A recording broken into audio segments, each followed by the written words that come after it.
देखिए, आजकल जब ऐसी घटनाएं बाहर निकल के सामने आ रही है तो काफी लोग चौंक जा रहे हैं, काफी हैरान हो रहे हैं क्या कि ऐसे लगातार केसेस देख के तमाम जो मर्द जाते हैं वो काफी डर रहे हैं कि हमें शादी करना चाहिए या फिर नहीं करना चाहिए। शादी करने का फैसला सही है या फिर गलत। अब मैं ऐसा क्यों कह रहा हूँ वो आपको आज की कहानी के माध्यम से पता चलेगा। तो नमस्कार, मेरा नाम है विवेक सिंह और एक नई सच्ची कहानी में आपका स्वागत करता हूँ। देखिए, आज की मेरी जो कहानी है वो कहानी है हरियाणा का एक जिला है फरीदाबाद।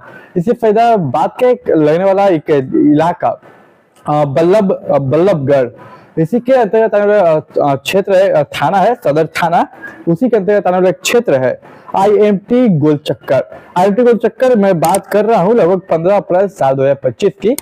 एक शख्स था जिसकी लगभग 2 दिन बाद यानी 19 अप्रैल साल 2025 को शादी होने वाली थी। वो तमाम शॉपिंग वगैरह कर रहा था, मार्केट में घूम रहा था इसी रूट से। तो जैसे ये गोल चक्कर के पास आता है यानी कि आईएमटी गोल चक्कर के पास, वहां पे अपनी गाड़ी को रोकता है। जस्ट इसके गाड़ी के सामने आके एक सामने कुछ एक कार लग जाती है और कार से में कार अब आगे लग गई तो कोई बेचारा कि हटे, हॉर्न बजाता है ये। तो सामने वाला जो कार वाला था वो लोग कार रोक के उसमें कुछ लोग निकलते हैं, किसी के हाथ में हॉकी, किसी के हाथ में बैट, किसी के हाथ में कुछ, तो किसी के हाथ में लाठी, तमाम चीजें थी। अब आते हैं और इस लड़के की तरफ बढ़ते हैं जिसकी 2 दिन बाद शादी होने वाली थी। जिसके शादी होने वाली थी उस लड़के का नाम था गौरव, जिसकी उम्र 24 साल थी। अब गौरव की तरफ ये लोग बढ़ते हैं। गौरव को डर लगता है कि भाई ये लोग है कौन और ऐसे क्यों बढ़ रहे हैं। वो लोग गौरव को निकालने के लिए बोलते कि तुम बाहर निकलो कार से, लेकिन गौरव निकलता नहीं बाहर। जैसे वो गाड़ी से बाहर नहीं निकलता वो उस कार को चोट पहुंचाते। ये जब कार को चोट लगती है वहां पे जो हथियार थे वो चलते, तो गौरव फौरन बाहर निकलता। उसके बाद गौरव को बहुत बुरे तरीके से मारा पीटा जाता। इतने बुरे तरीके से मारा पीटा जाता कि उसके 2 टांगे को तोड़ दिया जाता। कहता है कि तुम्हें ऐसा मारना, इतना मारपीट करा तो बता कि तुम फौरन हॉस्पिटल पहुंचो, लंबे समय के लिए हॉस्पिटल पहुंचो। सिर्फ इतना ही नहीं बल्कि उन्होंने इतने बुरे तरीके से मारते हैं कि वो गौरव का हाथ भी तोड़ देते हैं। इसके बाद उसे अधमरा कर देते हैं। उसके हालत देख के मानो कि वो आधा मर चुका है। ऐसा लग नहीं रहा कि कोई नॉर्मल मारपीट है। इसके बाद वो लोग वहां से निकल जाते हैं। वहीं से एक बगल से राहगीर गुजरता है, वो देखता है ऐसे हालात तो कहता है बताइए सर, मैं आपकी कुछ मदद कर सकता हूँ। गौरव कहता है आप फोन देखे कि उसका हाथ पकड़ा, फोन सर निकाल लीजिए। बोल पा रहा था, गले में भी चोट लगी हुई थी। बोलते मेरे फैमिली में किसी को कॉल करके आप बुला दीजिए उन्हें। अब जो राहगीर था फोन कॉल करता है उसके परिवार को और कहता है कि आपके बेटे को किसी ने बहुत बुरी तरीके से मारा, मानो कि जानलेवा हमला किया गया हो, फोन इस जगह पे आ जाइए। तमाम परिवार वाले आते हैं, तब तक ये हॉस्पिटल ले जाया जाता है।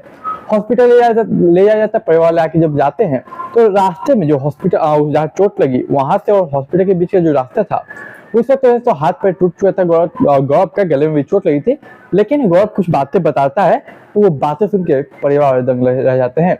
गौरव बताता है कि उन्होंने मुझे ये दिखाया कि तुम्हारी बीवी ने ही हमें मारने के लिए तुम्हें भेजा है। विश्वास नहीं तो ये देखो, तुम्हारी बीवी ने तुम्हारा फोटो भेजा है मारने के लिए। अब तमाम परिवार वाले शौक हो जाते कि जो 2 दिन बाद दुल्हन यानी कि मेरे घर में बहू के रूप में बेटी आने वाली थी वो ऐसा कर दी मेरे बेटे के साथ, आखिर क्यों, क्या बात थी। तो वहाँ हॉस्पिटल ले जाते हैं, वहाँ पे इलाज वगैरह चलता है। इलाज वगैरह चलता है उसके बाद वहाँ जो इलाज चलता है वहाँ कहते हैं देखिए आपके बेटे का जो कंडीशन है वो काफी सीरियस है, आपको हायर मेडिकल में ले जाना होगा। तो इसको वहाँ से शिफ्ट करके हायर मेडिकल सेंटर ले जाता है। इसके बाद देखिए उसके पिता यानी कि प्रेमचंद वो फौरन पुलिस स्टेशन जाते हैं, वहां पे एक रिपोर्ट दर्ज करवाते हैं। वो रिपोर्ट में बताते हैं कि उनका बेटा गौरव जो 24 साल का है वो एक योगा टीचर है एक स्कूल में। वो योगा का तमाम चीजें सिखाता है स्कूल में और वही करता है। उसकी 19 तारीख को शादी होने वाली थी, लेकिन 15 तारीख को लगभग दोपहर के 1 बजे ऐसा इंसिडेंट हो गया। अब पुलिस भी जब ये पूरी कहानी सुनते हैं बोलती कि आखिर नेहा है कौन, तो बताते कि हमने एक लड़की देखी थी अपने बेटे के लिए, नेहा नाम की लड़की। तो नेहा जो है वो हमारे घर की बहू बनने वाली थी और उसने ऐसा करवाया है, ऐसा वो मारने वालों ने कहा। हालांकि उन्होंने एक बात और बताया जो कि काफी चौंकाने वाली थी। उन्होंने बताया कि सर 28 मार्च साल 2025 की बात है, जब मेरा बेटा जो है वो अपने स्कूल से निकल आ रहा था और जहाँ पे वो पढ़ाता था, तमाम चीजें शिक्षा देता था, चाहे योगा के हो या फिर कुछ और। वहां पे उसके कुछ लड़कों ने घेर लिया था। वो लड़का जो घेरा था वो कोई और नहीं बल्कि मेरी बहू नेहा का एक एक्स लवर था। उसने डराया था, धमकाया था कि उससे दूर रहो वरना अच्छा नहीं होगा। इसके बाद हमने वहाँ के बीपीटीपी थाने में जाके वहाँ मामला दर्ज करवाया तो फिर मामला दर्ज हुआ। वो जो लड़का था वो कहता है आके कि सर मैंने जो मैंने ऐसा कर दिया, मैं उसका बॉयफ्रेंड हूँ, अब एक्स हो चुका हूँ, तो मैं नहीं देख सकता था अपनी गर्लफ्रेंड की शादी, इसलिए मैंने ऐसा किया। और वो जो लड़का था उसका नाम था सौरभ नागर। फिर थाने में बुला के सारा मामला सेट हो जाता है। इसके बाद जो लड़की की माँ थी वो बात करती है लड़की से कि देखो बेटा, अगर तुम्हारी शादी जबरदस्ती हो रही है तो तुम बता सकती हो, हम ये शादी तोड़ देंगे, या फिर उसको उस तरीके से मैनेज करेंगे, या फिर उस लड़के से बात करके पहले मामला को ठंडा कर लेंगे, फिर शादी होगी और शादी जरूर होगी। लेकिन ऐसा कुछ है तो बेटा बता दो, हम तो अपने घर की बहू नहीं बेटी बना रहे हैं और बेटी की तरह रखेंगे। वो भी कहते नहीं मम्मी जी ऐसी कोई बात नहीं है, मेरी कोई शादी जबरदस्ती नहीं, मैं मन से कर रही हूँ। दरअसल जब लड़का और लड़की यानी कि नेहा और गौरव मिलते हैं तो एक पहली बार में ही एक दूसरे को वो पसंद कर लेते हैं, तभी बात आगे बढ़ती है। जब ये इंसिडेंट 28 मार्च को हुआ, उसके बाद जब मामला फिट हो गया, फिर जाके एक तारीख निकली, एंगेजमेंट वगैरह कर लेते हैं और 19 तारीख साल 2025 को 19 अप्रैल साल 2025 को शादी फिक्स होती है। ये थी उनकी एंगेजमेंट वगैरह करके तब तक सब चीजें कर लेंगे।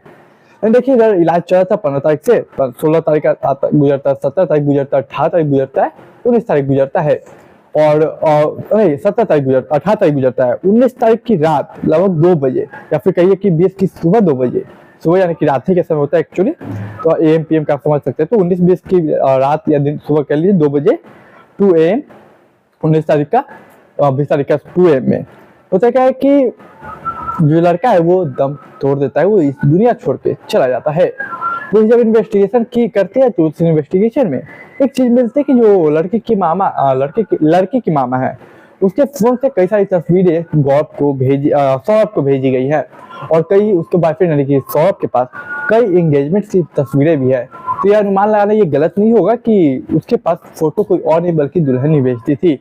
हालांकि अभी दुल्हन पे इन्वेस्टिगेशन चल रही है, लेकिन जो सौरभ है उसे गिरफ्तार कर लिया गया है और उसके साथ उसका एक दोस्त भी है और सोनू उसका साथी, और तकरीबन टोटल 5 लोग जो कि उस हमले में शामिल थे। और 15 अप्रैल साल 2025 को उन सभी को अरेस्ट कर लिया जाता है और अभी पत्नी पे जांच का विषय बना हुआ है और पत्नी गुनहगार निकलती तो उसे भी बराबर सजा दिया जाएगा, उसके भी कोर्ट में पेश किया जाएगा।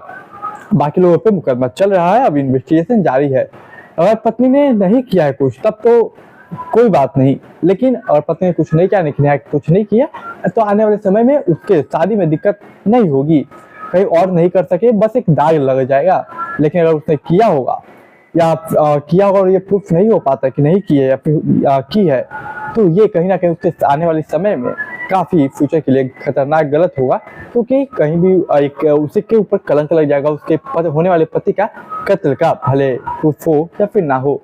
तो काफी सारी दिक्कतों का उसे सामना करना पड़ सकता है और अगर उसने ऐसा किया है तो वाकई में बहुत गलत किया है।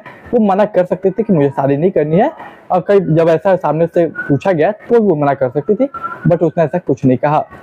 तो देखिए कहानी सुनाने का उद्देश्य किसी को डराना, किसी को परेशान करना किसी को नहीं है, बल्कि कहानी सुनाने का उद्देश्य केवल समाज में जागरूकता फैलाना है। तो देखिए मैं मिलूंगा एक नई कहानी में, तब तक के लिए आप मुझे इजाजत दीजिए, मैं मिलता हूँ अगली कहानी में।